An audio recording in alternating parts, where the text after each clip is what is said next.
Pemirsa, Sekjen DPR RI meninjau rumah jabatan anggota DPR RI di kawasan Kalibata, Jakarta Selatan.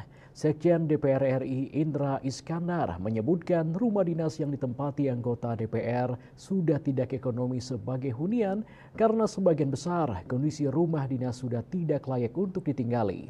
Sekjen DPR RI mengatakan pihaknya mempunyai aplikasi Perjaka, yakni perawatan rumah jabatan Kalibata, di mana aplikasi tersebut digunakan untuk mengadu dan menampung keluhan-keluhan rumah anggota DPR RI.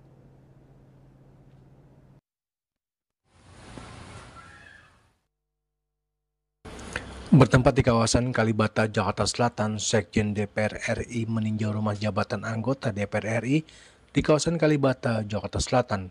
Sekjen DPR RI Indra Iskandar menyebutkan bahwa rumah dinas yang ditempati anggota DPR sudah tidak ekonomis sebagai hunian karena sebagian besar kondisi rumah dinas sudah tidak layak untuk ditinggali.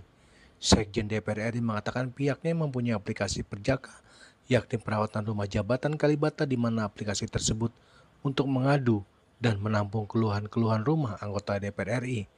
Indra mengungkapkan setiap harinya ada puluhan keluhan yang disampaikan anggota dewan terkait rumah jabatan. Keluhan itu tersalurkan lewat aplikasi yang disediakan untuk anggota dewan. Dijelaskan, keluhan dari anggota DPR tersebut menyangkut berbagai hal, mulai dari atap bocor, rayap, dinding yang retak, cat mengelupas, dan genangan air ketika hujan.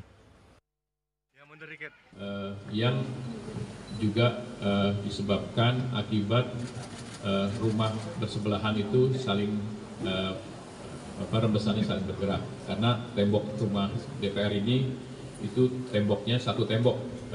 Jadi kalau rumah sebelah itu terjadi bocoran atau kelembapan, pasti dia bergerak ke rumah sebelahnya. Dalam pemeliharaan rumah jabatan ini, kami menggunakan aplikasi yang namanya Perjaka, perawatan rumah jabatan anggota Kalibata. Nah, dalam Perjaka ini itu setiap hari keluhan-keluhannya rata-rata sekitar antara 10 sampai 15 keluhan lah, dalam catatan kami. Tapi pada saat musim hujan keluhannya itu cukup banyak, banyak sekali akibat khususnya bocoran gitu ya. Nah, dalam aplikasi kami, keluhan yang utama sebenarnya di samping bocoran dan kerusakan plumbing dan juga saluran, macetnya saluran gitu ya. Hal lain lagi tambahan mungkin ini juga yang sulit diselesaikan, yaitu masalah banyaknya tikus, dan yang paling parah adalah berkaitan dengan rayap. Rayap itu masif karena dulu kawasan. Indra juga menilai renovasi rumah harus dilakukan secara menyeluruh, tidak parsial, mengingat hampir seluruh atap rumah bermasalah. Dari Jakarta, Julius Suhata dan Ketut Sumadiasa melaporkan.